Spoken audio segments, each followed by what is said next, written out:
j'espère que vous allez bien. Moi, ça va. Bienvenue sur Demeure officielle, bienvenue dans le troisième numéro de Tout sur ma grossesse.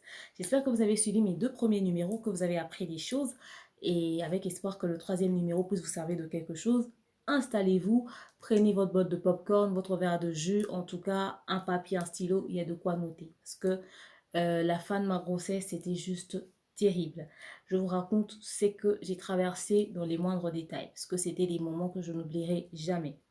Alors, qu'est-ce qui s'est passé vers la fin de ma grossesse? Comme je vous l'ai dit, si vous vous rappelez bien, j'ai passé pratiquement ma grossesse, je dirais, seule parce que mon chéri était entre le boulot et des déplacements et tout liés à son travail. Du coup, il n'était presque pas là. Mais en tout cas, au téléphone et tout, il était là, on s'écrivait, on s'appelait et tout. Il avait, en tout cas, à temps réel, il avait de mes nouvelles. Mais seulement, deux fois, la distance faisait défaut. Alors, je devais m'occuper de moi. Comme je vous avais dit, j'avais une bonne. Bon, la première, elle m'avait pourri la vie, mais la troisième, elle était la meilleure. Nadège, elle m'a beaucoup aidée. Elle a été vraiment d'une très grande aide. D'ailleurs, je vous dirai pourquoi à la quatrième partie, parce que vous allez découvrir. Nadège m'a beaucoup aidée. Et aussi, surtout que je devais rester allongée et tout et tout. Jusqu'au deuxième trimestre, vous l'avez constaté que je n'avais jamais commencé les achats pour ma fille. Tout simplement parce que j'étais tellement malade que je ne savais même pas comment me déplacer pour aller faire les achats, justement. Je ne voulais pas que pour mon premier enfant, que quelqu'un d'autre m'aide à faire ces achats-là. Alors, étant tout le temps malade, étant tout le temps allongée, ça ne m'a pas empêché de faire quelques recherches, apprendre des choses, choisir des habits pour mon enfant, même à partir des applications et tout, des réseaux sociaux, je voyais ce que je voulais pour ma fille, nanana, même si certains m'ont servi, d'autres ne m'ont pas servi, en tout cas, voilà. Et j'avais déjà noté ce que je devais préparer comme valise maternité, le jour où j'irai accoucher, j'avais noté sans avoir acheté. À la 30e semaine de grossesse, j'ai fait un malaise, mais de dingue. Je devais aller à l'hôpital. J'arrive à l'hôpital et tout, ça n'allait vraiment, vraiment pas. Je me disais ici, certainement qu'on va faire même une césarienne, qu'on va me dire d'accoucher comme ça, on va mettre l'enfant dans la couveuse parce que j'étais vraiment très mal. Mais le médecin a réussi, il a stoppé les contractions et tout. Il m'a demandé de rester vraiment de rester vraiment me reposer, qu'on puisse me suivre de près, en tout cas que je me repose. Alors, quand mon chéri avait appris que déjà ça n'allait pas très bien, il y avait risque que je puisse peut-être, je sais pas, accoucher comme ça prématurément, il savait pas quoi faire. Je me rappellerai toujours du fait qu'il était, il avait vraiment grave paniqué. Au fait, il a interrompu le boulot, il est grave venu rapidement à l'hôpital et tout. Alors, après, on est sorti, le médecin nous a libérés. J'ai décidé de commencer à me préparer timidement. Mais ça n'allait toujours pas, je ne pouvais pas sortir. À la 34e semaine de grossesse, c'est là où le vrai problème commence. Je fais des contractions énormes, mais c'était carrément des contractions. Parce que quand je suivais le cours de préparation à l'accouchement, on nous expliquait en fait à quoi ressemblaient les contractions. Du coup, j'ai ressenti maintenant cette douleur atroce au fait. Et j'ai dû me déplacer pour l'hôpital. Je me rappelle que j'étais allée seule. Ouais, que j'étais allée seule d'abord. Je suis arrivée à l'hôpital, mon chéri m'a vite rejoint là-bas. Quand j'arrive, j'étais déjà à la salle, à la maternité et tout. On m'a ramenée dans la salle d'accouchement. Je vous rappelle que j'étais à la 34e semaine. On essaye de faire le toucher. Le col était dilaté à 2 centimètres. Le col était dilaté à 2 centimètres. La dame qui m'avait reçue le jour où j'étais venue, où j'ai fait le malaise, parce que j'ai continué dans cet hôpital-là. En fait, c'est un hôpital sérieux. Seulement, les infirmières, là, ont voulu faire genre. Cet hôpital-là, c'est bien occupé de moi. Rassurez-vous, jusqu'à la fin de ma grossesse, jusqu'après ma grossesse, jusqu'à ce jour, il s'occupe toujours très bien de ma fille. Alors, la dame est venue. Quand elle a fait le toucher, elle a vu que mon col était dilaté à 2 centimètres. Elle a dit, votre col est dilaté à 2 centimètres, mais vous ne pouvez pas accoucher maintenant. Vous n'êtes qu'à 34 semaines de grossesse. Vous êtes très faible et vous êtes tombé tout le temps malade. Vous allez beaucoup souffrir si l'enfant va dans la couveuse. Alors, on ne veut pas vous infliger ça. Ce qu'on peut vous proposer, c'est de nous laisser faire de notre mieux pour stopper les contractions. Si ça ne marche pas, en ce moment, on va voir comment est-ce qu'on pourra intervenir. J'étais en panique. J'ai appelé mon chéri, je lui ai dit. Mon chéri a cru que quand on disait intervenir, c'était dans les minutes qui suivaient, certainement que j'allais accoucher. Il est allé dans un supermarché. Tout ce qu'il a trouvé, c'était un paquet de Pampers. Il m'a ramené un paquet de Pampers. Oh, Je vous dis, j'étais triste. Et puis, je me disais, bon, si j'accouchais ici, de toute façon, il y a des mamans à la maternité qui ont accouché, qui vont certainement me prêter un petit bateau, je sais pas moi quoi, le temps qu'on puisse trouver une solution. Mais bref, j'étais tranquille. Le col dilaté à 2 centimètres. On me donnait des produits, on me donnait des produits. On m'a donné un suppôt là. Ce suppôt là, je vous dis, ça m'a aidé, oui, c'est vrai. Ça stoppait les contractions. Mais c'était le suppôt qui m'a créé des graves problèmes. Alors, la dame va voir. Je n'avais plus de contractions. Mais c'était après 3, 4 jours. Le 5e jour, on m'appelle en consultation par le médecin qui s'occupe des femmes enceintes et tout, le médecin de la maternité, le médecin principal et tout. Et la dame, on devait me consulter avant que je ne sorte. On regarde mon col, toujours dilaté à 2 centimètres. Mais j'ai plus de contraction. On me dit, bon, ok, alors on va devoir te libérer. Il y a des gens qui ont un col dilaté à 2 centimètres aussi, qui se promènent même à 4. Seulement, il faudrait juste rester allongé, rester à la maison, ne bougez pas. Si vous sentez que les contractions reviennent, en ce moment-là, vous pouvez rentrer à l'hôpital. Mais quand le col est dilaté à 2 centimètres, le temps que l'enfant sort, l'enfant c'est jusqu'à 10 centimètres. Donc, si vous sentez quelque chose, vous savez quand même revenir. Vous pouvez prendre des produits, prenez ça pour stopper toutes les contractions, nanana, nanana.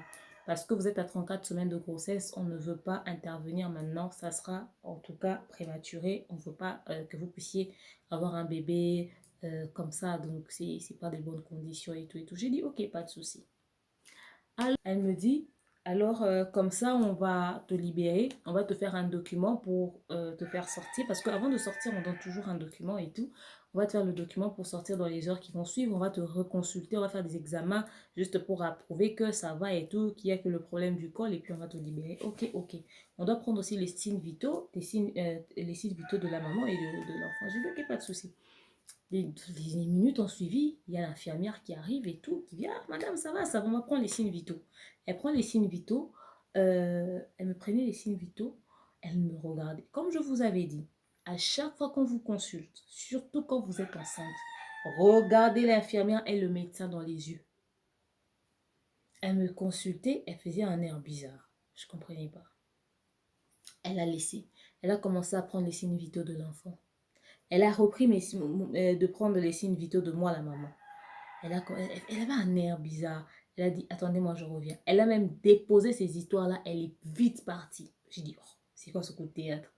Et puis, je vois les médecins venir. Parce que je tiens à signaler que l'hôpital est climatisé. On est en train de geler là-bas, carrément. Mais moi, j'avais chaud. J'avais envie de sortir, prendre de l'air à l'extérieur. Alors, je vois un médecin, le médecin de la maternité, le médecin principal qui arrive avec une femme sage. Et le médecin dit, la femme sage, elle a dit à la femme sage de prélever. La femme sage a prélevé. Et puis la femme sage a fait genre. Le médecin a pris, il a prélevé lui-même. Il m'a demandé, vous avez des problèmes cardiologiques? J'ai dit, c'est quoi les problèmes cardiologiques?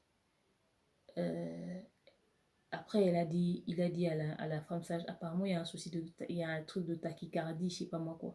J'avais jamais entendu ça, c'était la première fois. Il m'a dit, ramenez-moi son dossier. Il a vu, c'était un problème qui n'avait jamais été signalé. Il m'a dit, on va vous envoyer chez le cardiologue parce que apparemment vous avez des soucis cardiologiques, on ne peut plus vous libérer. J'ai dit, pardon? C'est-à-dire, je dors, je me réveille, j'ai des soucis cardiologiques, enceinte, à 34 semaines de grossesse. Non mais vous rigolez là. Carrément, j'avais... Alors, on m'a fait le papier vite fait et tout. Je suis allée chez le cardiologue. Hey, examen cardiologique là. Je ne sais pas si vous connaissez. C'est-à-dire, tu t'allonges, on te branche des fils sur tout ton corps, nanani, nanana, on branche au courant. C'est-à-dire, c'était un truc comme ça. J'ai dit, mon Dieu, on va m'électrocuter avec mon bébé comme ça. Oh, n'ayez pas peur, madame et tout. On fait les examens, on finit. J'ai jamais vu des examens où on agrafe le résultat à ce point et on te demande d'aller donner au médecin. Juste pour que tu n'ouvres pas. J'ai dit, ça c'est grave. Je prends le résultat, je vais donner au médecin. J'arrivais à marcher, mais j'avais juste envie de prendre de l'air. J'avais l'impression d'essouffler, j'ai transpiré beaucoup. J'arrive, je prends le document, je donne au médecin. Le médecin ouvre, il dit, ok. Non, je donne au médecin. Il me dit, ok, vous pouvez rentrer en chambre. Je suis rentrée en chambre. Je vois le médecin qui vient, qui me prélève encore et puis qui dit à la femme sage, appelez le spécialiste. J'ai dit, à quel moment on a quitté chez vous pour aller chez spécialiste de cardiologie? Les minutes ont suivi, le cardiologue est vite venu. Madame, ça va, vous allez bien? J'ai dit, papa, je ne sais pas. On vous a appelé, qu'est-ce qu'il y a? Parce que j'avais écrit à mon chéri, je lui ai dit, ah ça. Mon chéri, il avait qu'une seule phrase, t'inquiète. Ma fille, elle est solide, rien ne va arriver. J'ai jamais vu quelqu'un qui est autant sûr. En tout cas, je sais pas, peut-être que lui-même, il avait peur.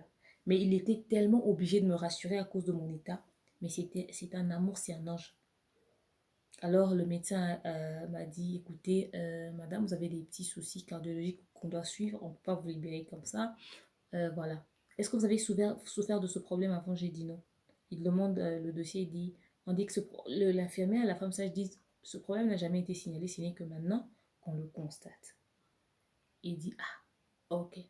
Mais je me rappelle que une fois, on était à la réception avec les femmes enceintes. C'était un jour de CPN seulement. Maintenant, une dame me disait, ah, quand je suis allée là-bas, elle a dit qu'elle aussi, on l'a retenue pour des problèmes de tachycardie. Maintenant, il y avait une qui disait, ah, pourquoi souvent, les femmes vers la fin de la grossesse, elles ont toutes un souci cardiologique. Je n'avais pas compris. Moi, c'était juste une histoire, mais c'était revenu dans ma tête. Et maintenant encore, j'y ai pensé. Après, quand il m'a dit ça, après, il a dit, euh, vous prenez quoi comme produit? Il a demandé à l'infirmière, vous lui donnez quoi? Est-ce que je peux voir le médicament qu'elle prend parce que je ne comprends pas d'où peut venir ce problème si ça n'a jamais été signalé et si elle n'a jamais souffert de ça. Alors, on lui a remis mon dossier.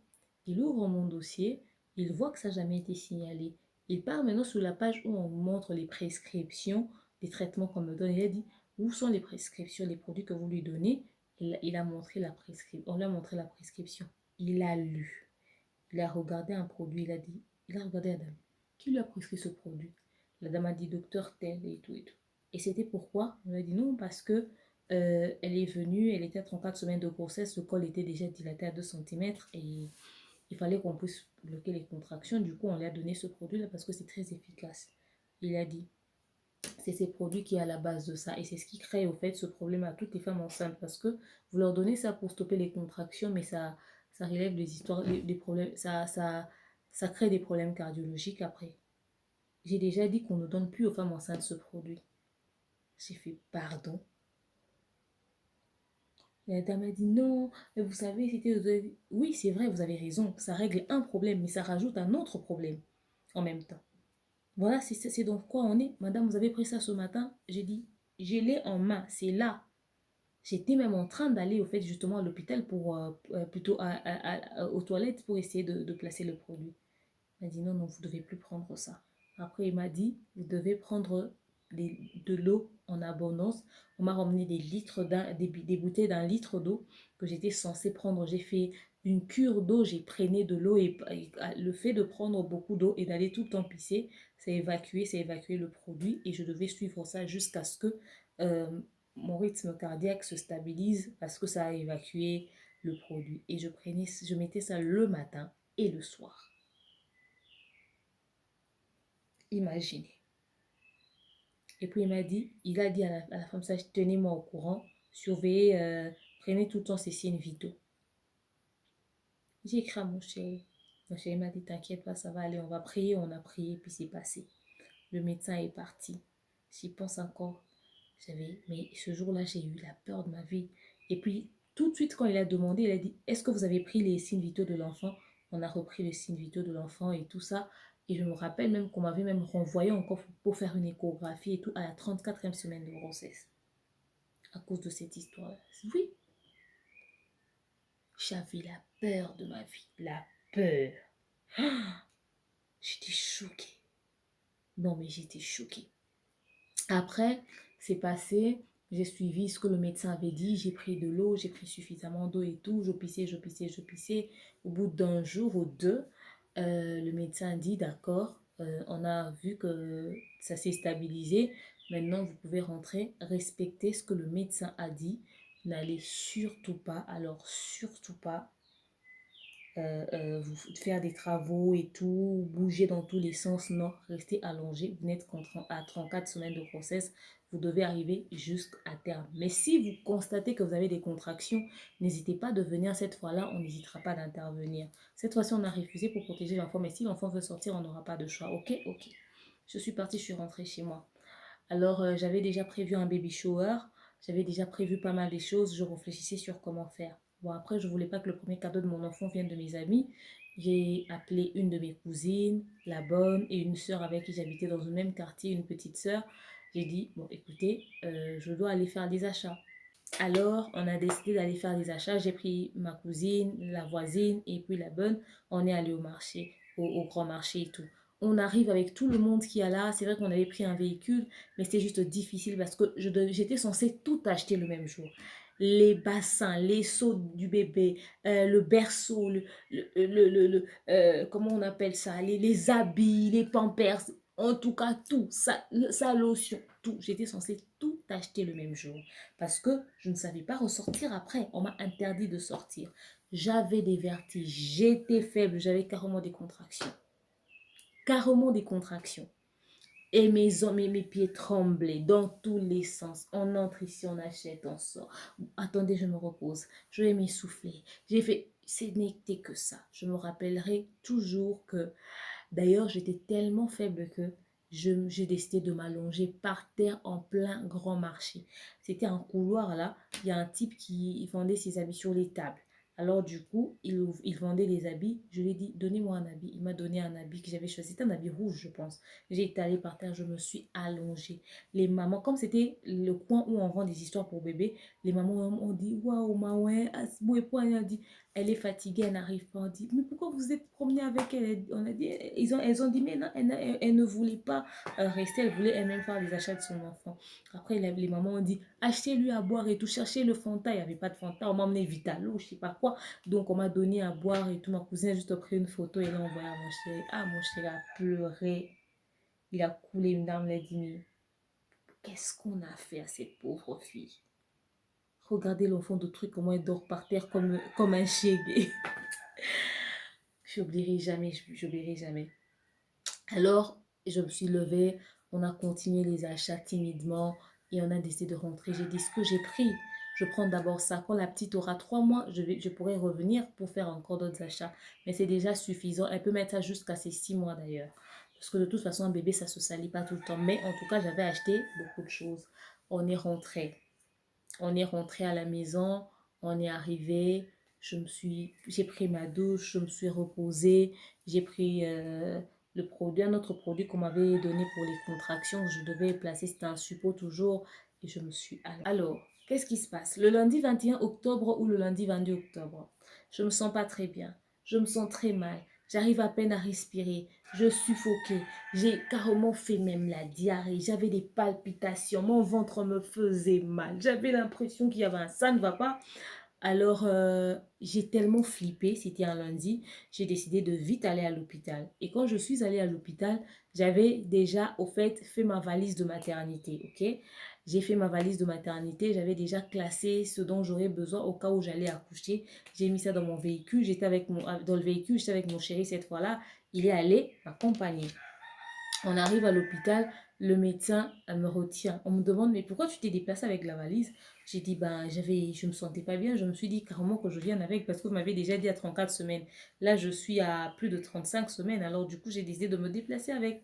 On m'a retenu, on m'a consulté, on m'a fait l'écho, on m'a consulté, on m'a demandé de me reposer, on m'a donné des produits et tout. Ça s'est calmé, j'ai passé la nuit et le lendemain matin, c'était le mardi, on m'a demandé d'aller faire l'échographie. Je vais faire l'échographie, arriver à l'échographie, bonne nouvelle, comme je vous l'avais dit au début, ma fille avait la position, la tête était en haut et les pieds vers le bas. Alors quand j'arrive dans la salle d'échographie, le médecin qui me dit, ah, la petite a envie d'arriver bientôt parce qu'elle a déjà tourné. Donc tout ce que vous étiez en train de sentir là, c'est votre fille qui est en train de tourner sa tête vers le bas. Donc elle s'est déjà engagée. J'ai dit, waouh! C'était pour moi la meilleure nouvelle de toute ma grossesse parce que j'étais tellement mal et que je me disais que si cette fille ne se retourne pas, je ne supporterai pas une césarienne en fait. Parce que je ne me voyais pas supporter une césarienne parce que psychologiquement, je me suis préparée aux deux éventualités, soit la césarienne, soit l'accouchement par voie basse. Parce que j'ai suivi la maison des maternelles, on expliquait, et psychologiquement, je me suis préparée aux deux. Mais les difficultés que l'on rencontre après avoir eu une césarienne, quand j'ai appris ça, je me suis dit, bon, je ne le souhaitais pas du tout. Et surtout que je savais que j'étais exténuée, je ne voulais pas de ça. Alors quand on m'a appris que c'était déjà engagé, j'étais ben, juste contente. Alors on m'a dit, mais c'est pas pour aujourd'hui, hein, vous pouvez rentrer, rassurez-vous. Alors je suis rentrée le mardi et le mercredi, c'était mon baby shower. Le mercredi, c'était mon baby shower. Mes amis, mes cousines sont venues, on a fait le show, on a fêté, on a célébré, ils m'ont ramené des cadeaux, on était tout contents. Certains ont appris ça à la dernière minute. Mais c'était très restreint au fait. J'avais pas annoncé à tout le monde, j'ai jamais signalé. Personne ne m'a croisé en route enceinte au fait. Enfin, quand je dis personne, c'est-à-dire les personnes qui me connaissaient vraiment, les gens ne m'ont pas rencontré en route enceinte. Je me rappelle souvent un ami avec qui j'ai étudié en deuxième et en troisième secondaire. À l'époque, qui m'a rencontré, il était même étonné par lui. Après, on était restés quand même potes après des années, mais il était très étonné. Et j'étais toute là avec mon petit ventre et tout. Voilà. Parce que moi, j'ai pas eu de ventre, hein. Moi, jusque même pendant le deuil de mon frère, les gens ne savaient pas que j'étais enceinte parce que j'étais à 4 mois, mais personne ne pouvait voir mon ventre. Moi, quand les gens ont vu mon ventre, c'est quand j'allais accoucher déjà. Donc, je pense, on a vu mon ventre, on a remarqué que j'étais enceinte et quelques semaines après, je suis allée accoucher. D'ailleurs, je me rappellerai toujours que j'allais tout le temps rendre visite à ma grand-mère. Tous les dimanches, j'allais rendre visite à ma grand-mère chez elle. Elle avait des problèmes de vue avant qu'on l'opère. Du coup, elle ne voyait même pas que j'étais enceinte.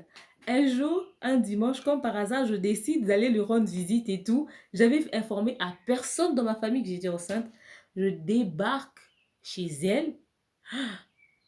J'entre, je vois mon oncle, le frère aîné de ma mère, sa femme et ses enfants.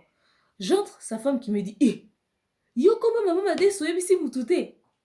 J'ai dit, ça se raconte pas comme ça. Je vais pas vous appeler au téléphone pour vous dire que je suis enceinte quand même à un moment donné. Arrêtez. Mon oncle m'a regardé et dit, en tout cas, donc comme ça, on va devenir grand-père. Donc toi, tu fais devenir des gens grand-père comme ça. Tu te décides qu'on devienne grand-père comme ça. Et puis après, elle m'a dit, est-ce que tu as déjà commencé le CPN et tout? Tu vois déjà un médecin, etc., etc. J'ai dit oui. Ah d'accord, ils disent quoi?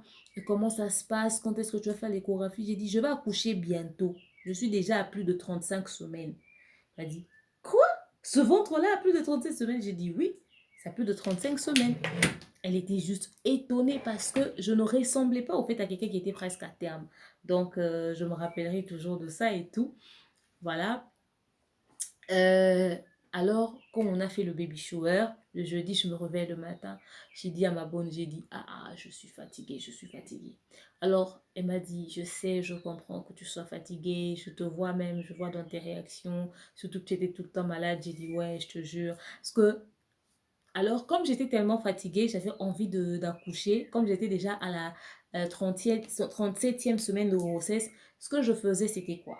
C'était que le matin, surtout euh, le jour où on m'a appris que l'enfant avait déjà tourné, le mercredi matin, quand je me suis réveillée, j'ai pris des escaliers. Dans ma concession, il y avait des escaliers aussi. Donc, les maisons du haut. Donc, je prenais les escaliers, je montais, je descendais, je montais, je descendais, je montais, je descendais. Je vais faire comme ça 5 à 10 tours. Et quand je descends, je transpire. Là, c'est vers 5 heures du matin. Je transpire et quand je transpire comme ça, je prends ma douche, je mange et je dors. Je vais me réveiller dans la journée. Je faisais comme ça déjà la 36e semaine de grossesse parce que j'étais déjà fatiguée. J'avais envie que l'enfant prenne position. Et surtout, quand on m'a dit que l'enfant avait tourné, j'avais déjà commencé à faire ça. Pourtant, le médecin m'avait interdit des travaux forcés, mais moi, je me sentais obligée de faire ça. Parce que je me disais que j'étais fatiguée déjà, j'étais épuisée. Après, mais c'est des choses à ne pas faire. Si le médecin vous dit jusqu'à terme, à patienter.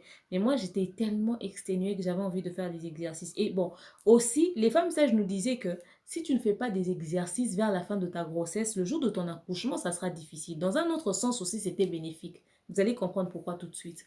Après, le jeudi, quand je me suis réveillée, j'ai fait le sport aussi, comme je disais à ma bonne et tout. Elle m'a dit, ouais, voilà, et nanana. J'ai dit, la bonne, enfin, Nadège, je préfère l'appeler Nadège. La bonne, ça fait genre dans mes oreilles. Voilà. Elle s'appelait Nadège. Quand je l'ai dit, c'est puis, je lui ai dit, tu sais d'ailleurs sur YouTube, là, quand je regardais, On m'a dit, il y a une dame qui disait plutôt que si tu danses un jour, si tu danses aujourd'hui, le lendemain, tu peux aller accoucher. Donc, si tu danses un jour avant, tu peux aller accoucher le jour suivant. Donc, si genre, aujourd'hui, on est jeudi, si je dansais hier mercredi, aujourd'hui, jeudi, je serai en train d'aller accoucher. Donc, ce qui veut dire que j'ai loupé la date du 25 octobre, comme on est là. Donc, si je danse aujourd'hui, vendredi, je vais aller accoucher. Elle m'a dit, non, arrête ça. J'ai dit, oui, c'est ce qu'on raconte sur YouTube là. Elle m'a dit, c'est pas vrai. Ah, ok, c'est ton problème. J'ai mis la musique. J'ai dansé le Moutouachi de Maman Tchalamouane. Parce que dans les cours de préparation à l'accouchement, on nous montrait les mouvements des hanches et tout ça, et que ça a aidé vers les fins de la grossesse. Alors, j'ai dansé les Moutouachi de Maman Tchalamouane. J'ai dansé, j'ai dansé, j'ai dansé. Allez, vendredi matin, on se réveille. C'est quand tout a commencé. Vendredi matin, je me réveille. Même exercice, je prends les escaliers. Mais cette fois-là, mes jambes étaient lourdes. J'ai pris les escaliers, monter, descendre, monter, descendre. Je me sentais tellement fatiguée. Je suis rentrée, j'ai pris ma douche, j'arrivais à peine à marcher. Et il y avait une de mes cousines qui m'avait ramené des habits pour la petite et tout, qui était censé être nettoyé. J'ai dit que je vais nettoyer moi-même, j'ai nettoyé, j'ai étalé. Et puis j'étais assise, j'ai vu la bonne qui voulait cuisiner. J'ai dit, laisse-moi piler pour toi le pondou. Elle m'a dit, ah, tu sauras pas et tout. J'ai dit, ok, laisse tomber, garde tes histoires là-bas, va faire ton travail ailleurs. Je suis entrée à la maison, je me suis allongée, mais je me sentais tellement pas bien ce jour-là. Or, j'avais déjà le rythme de l'accouchement carrément. C'est-à-dire, ça se voyait comme ça que c'était plus pour longtemps. Alors, vendredi à 20 h, il y avait ma voisine et ses petites sœurs, ses petites cousines qui sont venues de rendre visite à la maison. Elles étaient là et tout et tout. Qu'est-ce qui se passe? À 20 h, j'ai eu envie de pisser. Je retiens toujours l'heure parce que j'avais regardé l'heure. J'ai eu grave envie de pisser. On nous a toujours parlé que, ouais, la poche des os ressemble à de l'eau claire, ça a une petite odeur. Moi, j'ai eu envie de pisser. Je me suis dit, bon, je vais aller me soulager. Je vais me soulager parce que depuis qu'on m'avait dit cette histoire de poche des os, me suis trouvé un vase dans lequel je pissais pour être sûre que soit c'est les urines, soit c'est poche des os, soit c'est... Et puis surtout vers la fin, la cause de mon histoire de col dilaté à 2 cm, parce que j'ai fait, euh, depuis la 34e semaine de grossesse jusqu'à mon accouchement, mon col était dilaté à 2 cm. Donc, je ne pouvais plus aller me soulager aux toilettes. J'étais obligée d'utiliser un vase. J'ai pris le vase depuis que je pissais. Depuis que je pissais, j'ai fait plus de 5 minutes en train d'uriner. J'ai dit, mais non, c'est pas possible. Je parle de 5. C'était même pas 10 ou plus. Je ne faisais que uriner. Quand j'ai fini, j'ai dit à mon chéri, j'ai dit, ah, c'est quoi ces urines interminables? Comment est-ce que je peux uriner à ce point? Je monte sur le lit, je m'assois, je vois mon lit mouillé. J'ai dit, je me suis pissé dessus. Ma voisine m'a dit, c'est que toi, tu ne vas pas finir cette semaine, tu vas accoucher bientôt. Tu ne vas pas finir la semaine prochaine, tu vas accoucher bientôt. J'ai dit, arrêtez vos bêtises. Oh, c'était la poche des os.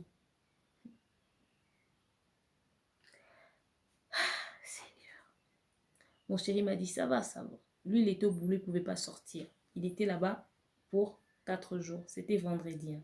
Il était censé sortir le lundi. Non, le mardi.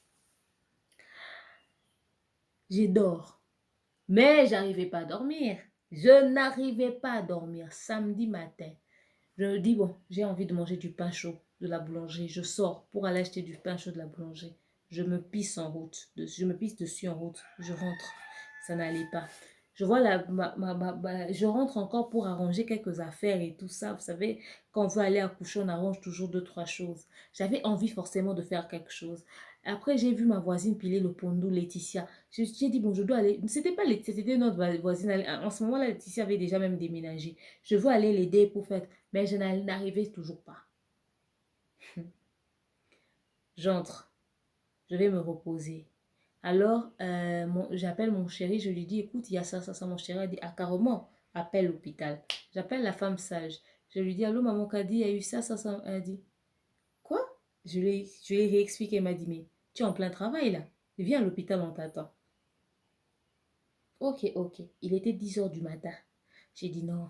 Mon col était dilaté à 2 centimètres. J'ai fait des va-et-vient à l'hôpital. Je ne vais pas aller là-bas. Moi, je veux arriver à l'hôpital, le col dilaté à 4 centimètres. Je fais le tour de la maison. Je dors, je me réveille, je me balade. Et vers 18 h, mon chéri m'appelle, m'a dit, pourquoi tu n'es toujours pas à l'hôpital? J'ai dit, mon col a été dilaté à 2 centimètres depuis 34 semaines.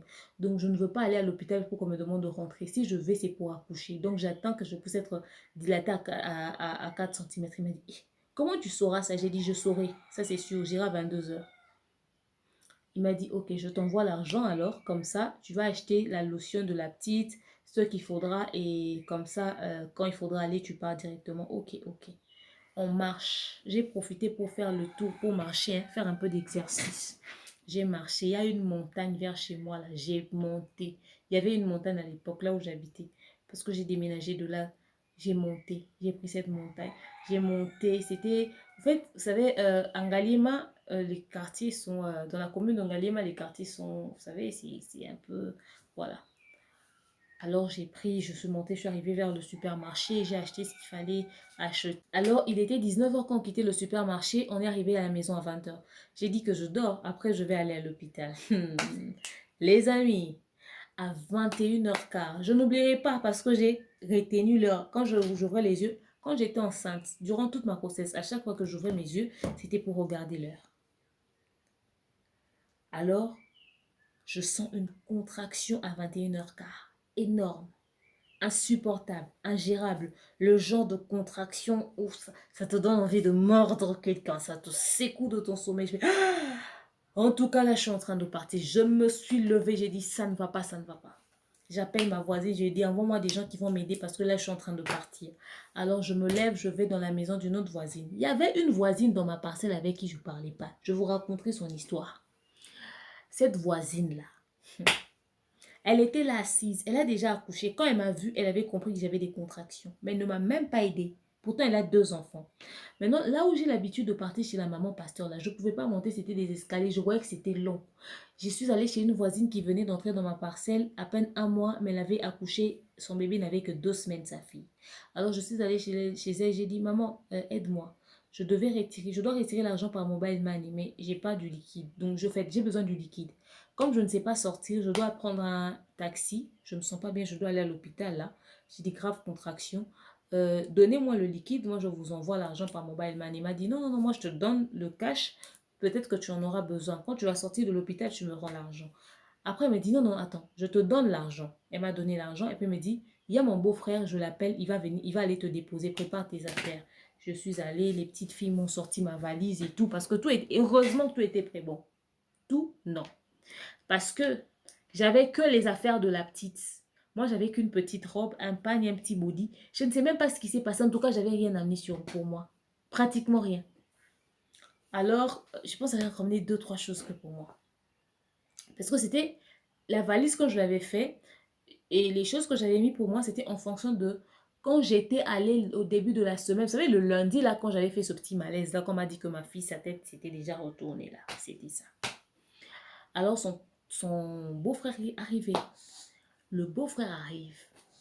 Le beau-frère me prend. On entre dans la voiture, on part. J'avais des contractions, je ne faisais qu'intercéder en cours de route. Je faisais qu'intercéder. J'ai écrit à ma mère, à sa soeur, la soeur cadette de ma mère, et puis j'ai écrit à mon chéri que j'étais déjà en route. Tout le monde était en train de prier, on était tous en train de prier et tout. Alors, mon voisin, là, le beau-frère de ma voisine, là, me demandait ça va. Je disais ça va. Il me dit, ah, je veux te raconter des histoires, mais je ne sais pas quoi te dire. Hein. Mais il conduisait tellement mal. Je lui disais, conduis lentement, s'il te plaît. Conduis lentement, s'il te plaît. On arrive à l'hôpital, il était genre 22 h 20 ou 22 h juste. On arrive et tout, on demande la maternité, on lui dit là-bas, écoute, j'arrive et puis on sort ma fiche directement. Qu'est-ce qu'elle a? J'ai dit, ça ne va pas. On me dit, ok. Je trouve 5 autres femmes dans le même rythme. Vous savez, le genre de bruit là qu'il y a dans la maternité quand les femmes veulent accoucher. Vous savez, hein, ce genre de bruit. Hein? C'était ça. J'arrive avec mon cas à moi. Moi, c'était... Non, mais là, on me met dans la salle d'accouchement. La femme sage fait son test. Elle dit, waouh, le col est dilaté à 4 centimètres. Vous accouchez aujourd'hui, madame. J'ai dit, yes. Vous allez accoucher à 34 semaines et 6 jours. Parce que s'il est 22 heures, vous êtes à 34 à 4 centimètres, donc vous allez accoucher jusqu'à 8 heures du matin certainement. Maximum. J'ai dit, ok, pas de souci. Ils m'ont donné des piqûres au niveau des cuisses, des piqûres, des piqûres, des piqûres. On a appelé le médecin est venu, il m'a consulté, il a dit, ouais, elle va accoucher aujourd'hui en tout cas. Ça, c'est sûr. D'ici 8 heures du matin, madame, vous allez accoucher. Maintenant, le médecin qui était là la nuit, là, je ne l'aimais pas trop. Et puis, la femme sage qui était là la nuit, oui, elle, je l'aimais quand même bien. Parce que ce n'était pas celle qui m'avait reçu le premier jour. Elle, je l'aimais quand même bien. C'est ce qui me stabilisait un peu. Mais je priais toujours, durant toute ma grossesse, qu'à cause des difficultés que j'ai rencontrées, que je puisse accoucher entre les mains de quelqu'un de confiance, c'est-à-dire un médecin avec qui je me sens à l'aise. Alors, toutes les femmes ont accouché. Jusqu'à 6 heures du matin. Même ceux qui avaient 1 centimètre ont accouché avant moi. Arrivé à 8 heures du matin, je n'accouche toujours pas. La douleur devient de plus en plus insupportable. Les hommes, respectez vos femmes et les mères de vos enfants. La douleur de l'accouchement, ce n'est pas une blague. Retenez ça toute votre vie. Deux fois, vous donnez envie qu'on vous donne une claque.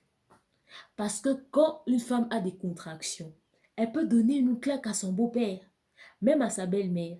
C'est une douleur insupportable. Il y en a même qui insultent leur mari pendant ce moment-là.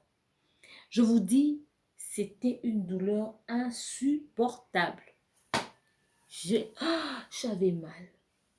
On m'a mis encore un appareil là pour surveiller les rythmes cardiaques de l'enfant, mon rythme cardiaque, etc., etc. J'avais tellement mal. On m'a dit, mais pourquoi vous n'avez toujours pas accouché? On vient regarder mon col. Le col était dilaté à 8 centimètres. On m'a dit, bon, peut-être que vous allez accoucher d'ici 12 heures. D'ici 10 heures.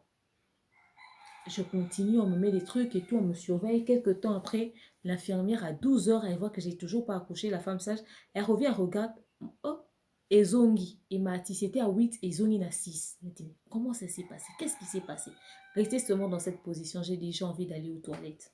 Comment ça? J'ai dit, j'ai envie d'aller aux toilettes. Vous ne pouvez plus aller aux toilettes en ce moment. J'ai dit, quand je suis allée, je fais ça seulement, il y avait un peu de sang. On m'a dit, vous ne pouvez plus aller aux toilettes. J'ai dit, my God. Il y avait du sang avec un truc un peu de zé comme ça et tout. Après, on m'a dit qu'on me fasse porter des pampers. On m'a mis une grosse couche pampers comme ça. J'ai mis et tout. Je n'avais que ça. Je traînais avec. Et j'avais envie de... Vous savez, j'ai fait popo dans la couche. Et c'est le médecin. Et quand c'est sorti, c'est sorti, c'est sorti. Le médecin m'a dit... Le médecin m'a dit de prendre une bouteille de Fanta. J'ai pris une bouteille de Fanta. C'est le médecin qui m'a enlevé la couche Pampers là. Parce qu'il devait être sûr qu'il n'y a pas bébé dedans. C'était juste horrible. Il m'a enlevé et tout. On m'a nettoyé. Et je devais rester comme ça. Et ça n'allait pas. Et j'avais toujours mal. Et la maternité, de toute façon, là-bas, voilà pourquoi on refuse que les gens entrent dans la maternité. Parce que les femmes sont pratiquement pas habillées. C'est un milieu où rien ne va. Vous allez faire une crise. Carrément. Alors on était là, il était 14 heures, la douleur était devenue tellement insupportable. J'ai appelé la femme sage. J'ai dit à la femme sage, écoutez, je suis fatiguée, je ne pourrai pas pousser, je suis tellement exténuée. Demandez au médecin de venir me faire une césarienne. La femme sage m'a dit, non, s'il te plaît, tu pourras. J'ai dit, faites-moi une césarienne, qu'on en finisse. Elle est partie appeler le médecin qui vient, qui dit, maman, qu'est-ce qu'il y a? J'ai dit, je veux une césarienne. Elle dit, madame, vous n'allez pas pouvoir supporter la césarienne. Vous avancez déjà très bien supporter. J'ai dit, je n'arriverai pas, je n'arriverai pas. Elle m'a dit, s'il te plaît, supporte. J'ai dit, j'arriverai pas. Elle m'a dit, ok. Le temps que vous puissiez laisser un message à votre mari, je reviens. Il est parti là. Il est allé s'enfermer dans son bureau jusqu'à ce que les centimètres évoluent. On arrive à 15h30. Ça n'allait toujours pas. J'ai dit à la femme sage, madame, je suis décidée, allez appeler le médecin, venez faire votre césarienne et puis on va passer à autre chose. La femme sage était tellement fatiguée au fait, elle était tellement exténuée pour moi au fait. Parce que depuis, déjà, la femme sage était exténuée. Pourquoi? Celle avec qui on était la nuit, l'équipe de la nuit était déjà partie. Le médecin qui était là le dimanche, c'était le médecin qui avait découvert la première fois que j'avais une menace d'avortement là, c'était lui. Du coup, c'était un médecin avec qui, en qui quand même j'avais confiance. Et la femme sage qui était à la journée, c'est une femme sage aussi en qui j'avais confiance. Maintenant, elle était fatiguée parce que depuis qu'elle est arrivée, elle a trouvé des femmes enceintes qui ont accouché la nuit. Donc, il y avait du boulot. Il y en avait qui avaient accouché par césarienne. On a accouché genre au total à 6. Donc, il y avait du boulot. Et moi, j'étais celle qui a le plus compliqué parce que j'ai fait plus de 16 heures de contraction. Donc, c'était juste pas possible. Imaginez-vous que poche des os, déjà, la poche des os a été rompue depuis vendredi à 20 heures. Vous voyez le travail qu'il y avait. Donc, l'enfant entrait en souffrance, comme on dit. Donc, c'était difficile, au fait. Et alors, elle a eu pitié de moi. Elle est allée appeler le médecin. Le médecin qui arrive, le médecin qui dit allons, on va entrer dans la salle d'accouchement, on va voir alors et on va se décider. On arrive dans la salle d'accouchement, il regarde, il me dit rassurez-vous, le col est déjà dilaté à 8 cm, donc vous accouchez bientôt. Vous êtes dans 8 pour aller vers 9, donc c'est pour bientôt. Vous pouvez redescendre, ça va. J'ai dit, je ne pourrai plus redescendre, c'est carrément impossible. Il m'a dit, ok, rassurez-vous, vous pouvez rester là, on va discuter, nous tous on reste là, on va attendre jusqu'à ce que le bébé va arriver, ok, ok. Ils étaient en train de discuter. Ils étaient en train de discuter. Pendant ce temps, je sens une contraction, la bonne. Vous savez, celle-là, celle qui vous énerve. Une douleur, mais juste interminable, insupportable, mais incadrable, quoi. Cette douleur-là, je ne l'oublierai jamais. Et quand j'ai senti ça, on m'avait dit, si tu as contraction, tu pousses. J'ai poussé.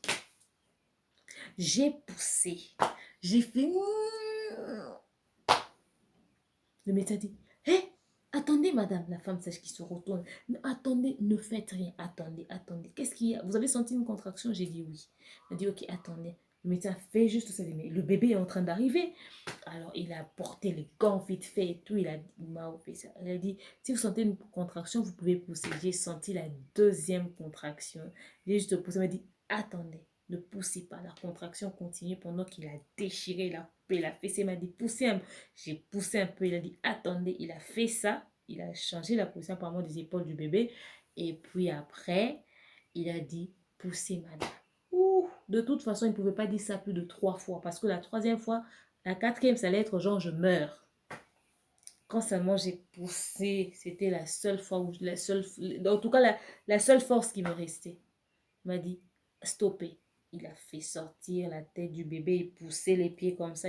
Celle-là, les pieds ne sont pas sortis. Elle a fait, ouais. J'ai dit, enfin, ça y est, le bébé est sorti. J'étais plus moi. J'étais dans les vapes. Moi, de toute façon, en ce moment-là, je me disais qu'elle sorte par la bouche, par les narines, n'importe où, par les oreilles, mais qu'elle sorte. Quand j'ai entendu sa voix, j'étais tellement apaisée. Et j'ai ouvert mes yeux. Je voyais comment est-ce qu'on faisait sortir le bébé. Elle était sale avec ma bêlée que je mangeais, l'argile, la margarine. Elle m'a dit, comment t'as sali ton bébé comme ça? J'ai dit, je sais pas. Allez, on a pris le bébé, je l'entendais pleurer, je la vois. Parce que là-bas, la salle d'accouchement, c'est genre, le lit est par là et on prépare le bébé devant toi comme ça. Donc, tu vois ce qui se fait. On tirait l'eau de ses narines parce qu'elle avait quand même duré depuis que la poche des os a été rompue à 20 heures. On tirait l'eau de ses narines, on faisait tout ce qu'ils ont fait. En tout cas, on a nettoyé pendant ce temps. Moi, on attendait le placenta ou je sais pas moi quoi. Quand c'est arrivé et tout, il a fait ça. Il m'a dit, ouais, c'est ça. J'ai dit, ok, j'ai vu. Alors, c'est tombé. Après, il a dit, il va commencer à nettoyer. Il a nettoyé. Il m'a donné une piqûre comment on appelle ça? Anesthésie et tout. Il devait faire des points de suture parce que, les points de suture parce qu'il avait déchiré, quoi. Donc, épisiotomie. Alors, il a commencé à faire, il a commencé à faire. Il n'avait même pas fini quand l'anesthésie est finie. Maintenant, il m'a dit, madame, vous devez serrer les dents parce qu'il faut qu'on vous répare. Si on ne vous répare pas, vous n'allez pas être bien après. J'ai dit, ok, pas de choix. Il a commencé à faire, il a commencé à faire, il a fait. La douleur de l'accouchement est plus douloureux que les points de suture qu'il était en train de faire. Donc, je ne voyais pas pourquoi est-ce que j'allais crier. Il a fait, il a fait, il a fait, il a fini, il m'a nettoyé, on m'a mis un pampers et on m'a mis sur fauteuil roulante. Et on est allé me mettre dans une chambre pendant que la petite est restée dans une couveuse ou je sais pas moi quoi. Parce que j'avais accouché le dimanche 28 octobre à 16h15. Et c'était 37 semaines et 6 jours. J'ai accouché à 37 semaines et 6 jours. Alors, on a juste mis le bébé au chaud dans un truc genre couveuse. Et puis après, on m'a mis sur une chambre, je suis entrée, j'ai écrit à mon chéri. Elle est arrivée, elle est très belle, elle a beaucoup de cheveux parce que ma fille, elle est née avec des cheveux. Elle est née avec beaucoup de cheveux. Ah, il a pris des minutes de silence parce qu'il n'arrivait pas à encaisser et tout. J'ai dit, je t'enverrai les photos tout à l'heure. Il m'a montré dernièrement ces messages-là. Il n'y a pas longtemps, il y a quelques jours, il a gardé ces messages hein, depuis. Bon, après, il utilise quand même un iPhone.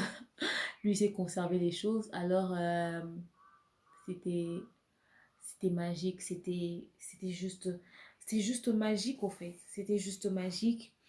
Des heures après, on nous a ramenés dans notre chambre. On m'a ramené ma fille. Je l'ai regardée. Elle était toute belle, toute innocente. Mais j'étais juste sans voix, quoi. J'étais hébétée. J'ai jamais vu un être aussi fragile, un être aussi minuscule. Quand on me l'a emmené, je l'ai regardé, je l'ai pris dans mes bras. Je n'en revenais pas que j'ai créé un être humain, au fait. C'est-à-dire, j'avais j'étais juste remplie d'émotions. J'ai compté ses doigts, ses orteils. Je devais me rassurer que tout était en place. Ma voisine me regardait, ma voisine de chambre.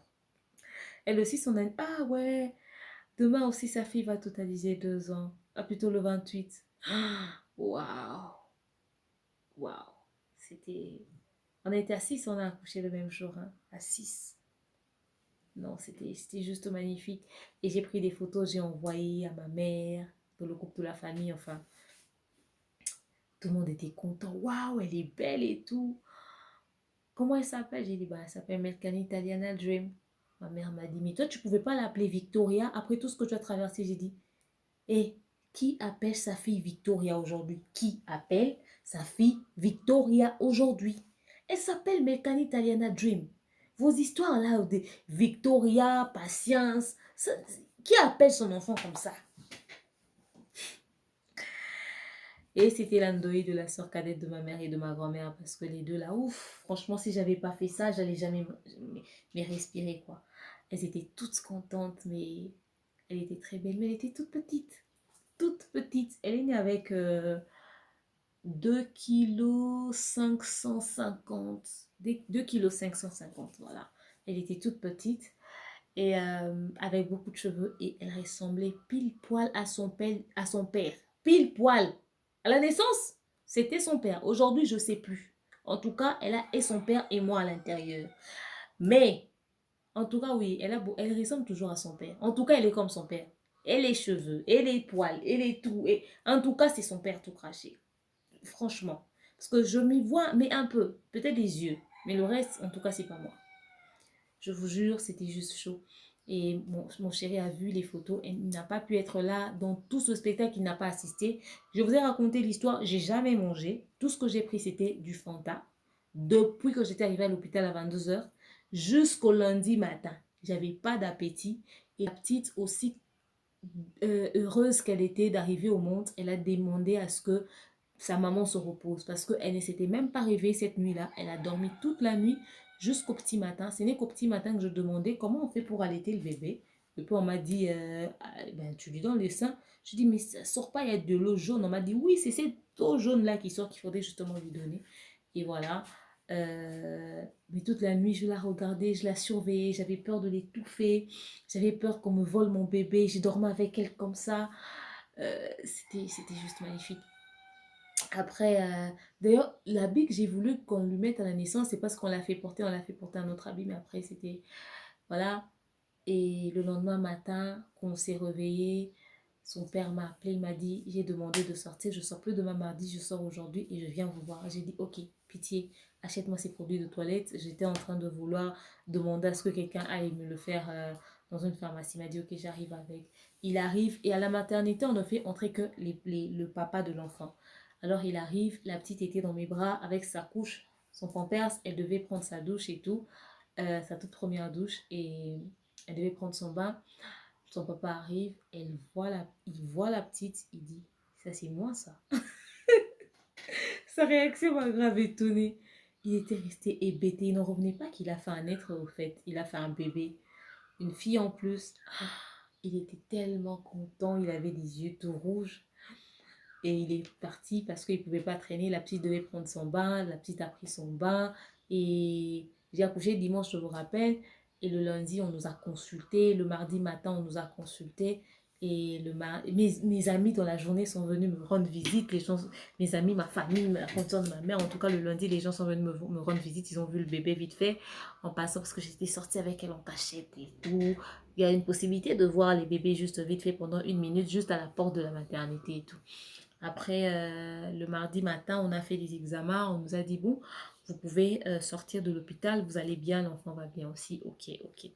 Alors, mes amis m'écrivaient et mes cousines que, ouais, le jour où tu vas sortir, on va s'habiller, on va staffer, on va faire ceci. Dis-nous, on va tout préparer et tout. Ils ne savaient pas que j'allais sortir le mardi. Le jour où ils étaient en train de m'écrire ça, c'est le jour où je sortais. Donc, je ne pouvais même pas rien organiser.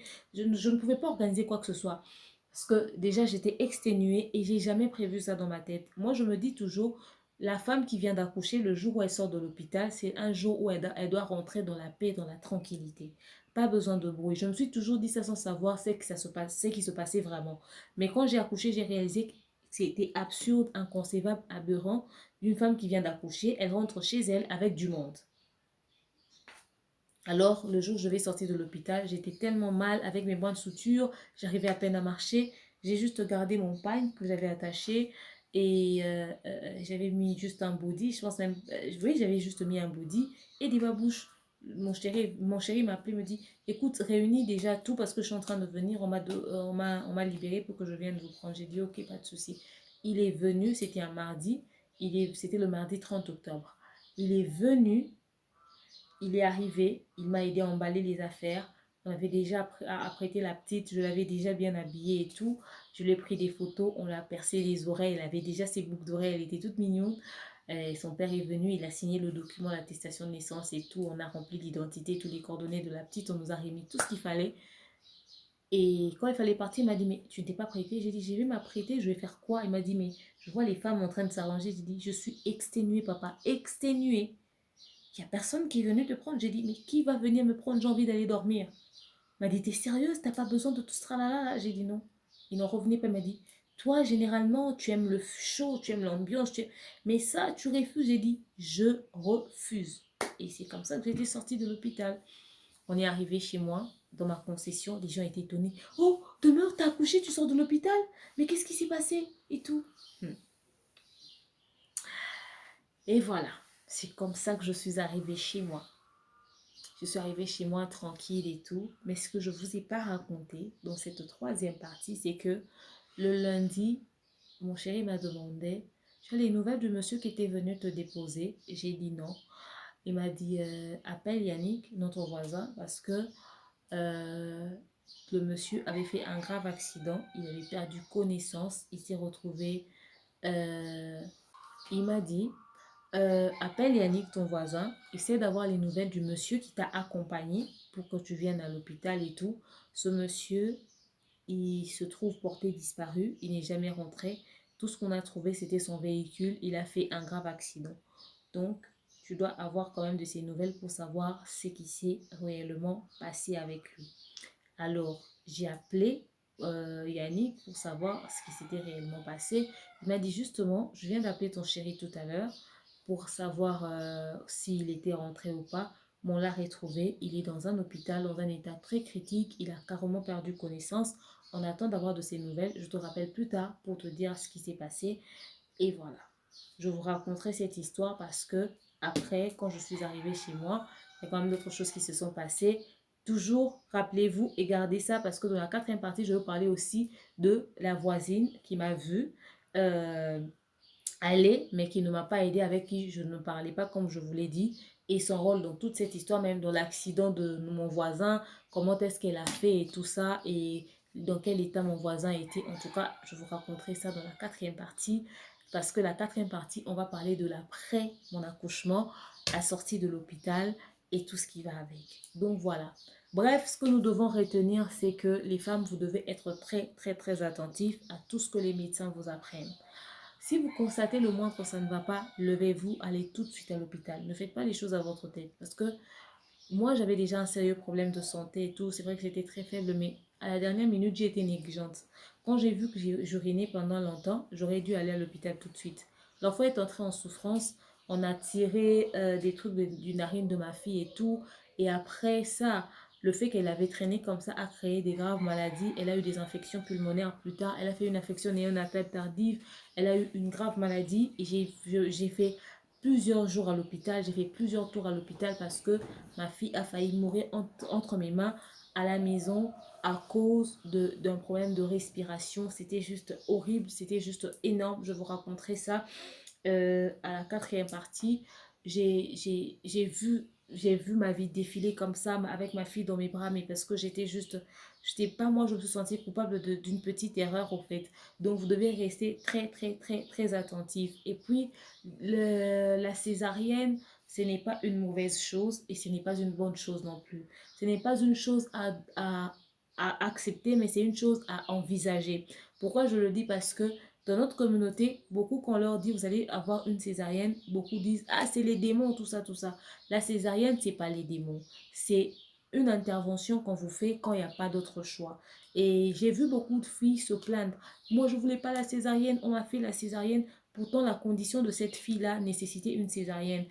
Moi, je ne savais pas qu'on pouvait décider de quand est-ce qu'on va te faire la césarienne. Moi, pour mon cas, j'étais exténuée, j'étais épuisée. J'ai supplié les médecins qu'on me fasse une césarienne. Le médecin a dit, on n'a pas de raison de te faire une césarienne.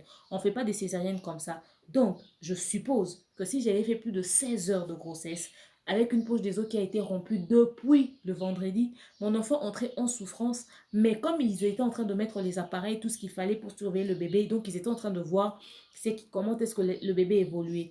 Et si jusqu'à la dernière minute, ils ont décidé à ce que je puisse accoucher à voix basse, c'est parce qu'ils savaient que je pouvais accoucher à voix basse. Donc, si en ce moment-là, mon cas nécessitait une césarienne, je ne pouvais pas dire non. Les médecins rencontrent ce genre de complications toujours vers la fin parce qu'il y a des femmes qui vont te dire, je refuse la césarienne, on va appeler mon pasteur, nanana, nanana. Le temps que vous êtes en train de traîner, peut-être vous allez perdre le bébé ou il y a une erreur, etc., etc. Laissez les médecins prendre des décisions qui vont vous aider en associant ça avec la prière. Vous dites, Seigneur, toute décision, quand vous allez accoucher, remettez toutes les décisions que les médecins vont prendre entre les mains du Seigneur pour ne pas que le médecin fasse un mauvais choix, fasse une erreur. Parce que ça peut venir aussi d'une petite distraction que le médecin prend une erreur à cause d'un mauvais diagnostic. Donc, vous devez vraiment, vraiment, en tout cas, prier pour ces choses. Durant toute votre grossesse, priez pour ça. Moi, j'ai prié pour ma grossesse dès le jour où j'ai appris que j'étais enceinte. Et c'était avec mon chéri, j'ai associé. Les papas, associez-vous à vos femmes pour prier pour vos enfants. C'est important. C'est pas seulement la responsabilité de la femme. Et restez très, très, très, très, très attentif. À un moment donné, je me rappelle même quand elle dit, ouais, on m'a demandé même mon groupe sanguin quand je voulais accoucher parce qu'on se disait peut-être que j'allais avoir besoin du sang. Je n'ai pas refusé. J'ai dit, ok, vous pouvez faire vous pouvez prélever ce que vous voulez, mais je ne pense pas que j'aurai besoin du sang. Et jusqu'à ce que j'ai accouché, j'ai jamais eu besoin du sang. Après mon accouchement, on m'a donné des produits pour des vitamines et tout, des produits à maquila et tout ça que j'ai pris. C'est-à-dire des fers et tout. C'est-à-dire que tout ce qui arrive aux autres, c'est ton état de santé, c'est le diagnostic qu'on a fait en fonction de toi. Donc, les diagnostics qu'on fait en fonction de ton ami ne sera pas les diagnostics qu'on fera pour toi. Donc, si ton médecin décide une chose pour toi, ne pense pas qu'il va décider aussi autant pour une autre. Et n'influencez pas vos amis pendant la grossesse. Hôpital Anna Balingaka, bah, césarienne. Moi, c'est ce qu'on me disait. On me disait, l'hôpital où tu es parti, ils aiment trop faire aux gens des césariennes. Tu vas voir, ils vont te dire peut-être la césarienne, surtout depuis que tu es tout le temps malade pendant ta grossesse. Or, c'était pas ce que j'ai rencontré, hein. Ils ont dit qu'ils vont me faire la césarienne que quand ils vont sentir que c'était une urgence. Et jusqu'à la fin, ils n'ont jamais fait. Mais j'ai fait plus de 16 heures de contraction. J'ai souffert, j'ai fait ça. Je rappelle que j'ai été malade durant toute ma grossesse. Donc, c'est des choses à prendre en compte, prendre au sérieux et veiller sur soi, en fait, durant toute ta grossesse. Et les moindres détails, c'est important. Les vlogs, les astuces, tout ce que les youtubeuses ou encore certaines femmes partagent sur les grossesses sur YouTube, en tout cas, c'est important, il faut suivre ça. Je connais, je pense, Juliana et Julien, que je suivais beaucoup aussi. La maison des maternelles, je vous recommanderai toujours parce que moi, sur ma chaîne, je vais commencer des vidéos sur les étapes de la grossesse, juste après ma story time, mon expérience que je vous partage. Je vais commencer ça. Alors, si vous êtes enceinte en ce moment, vous avez besoin que je vous donne mon point de vue. Si c'est votre première grossesse, n'hésitez pas de m'écrire, je serai là pour vous. Je me suis décidée d'aider toutes les femmes enceintes qui auront besoin de ma petite expérience, au fait, parce que peut-être une petite chose que je peux dire va vous aider. Et si vous pouvez aller sur YouTube, il y a des astuces, il y a des vlogueurs. Si vous dites que, ouais, ma mère n'est pas là, je suis seule, loin de la famille, comment je vais faire? Mais sur Internet, il y a tout maintenant. Sur Google, sur YouTube, mais faites des recherches, vous allez avoir tout ce dont vous avez besoin pour préparer votre grossesse. Quand vous arrivez surtout vers le deuxième trimestre de grossesse, commencez à envisager, à vous préparer psychologiquement à votre accouchement. Choisissez une méthode qui vous sentira à l'aise, c'est-à-dire accoucher par voie normale comme tout le monde. Mais ne négligez pas et puis psychologiquement préparez-vous en vous disant si jamais j'arrivais à terme et qu'il faudrait que je puisse accoucher par césarienne. Comment est-ce que je peux vivre ça? C'est important. Et dans la quatrième partie, je vous parlerai du stress d'après l'accouchement, comment gérer, comment canaliser, parce que moi, j'ai traversé ça aussi. C'était très difficile, surtout avec les coliques du nourrisson. Je vous jure, c'est des nuits blanches et c'est terrible. Merci à vous d'avoir suivi cette troisième partie avec espoir que ça vous ait servi à quelque chose. Je vous souhaite des très bons moments. Partagez massivement les liens de mes vidéos. Bisous, bye.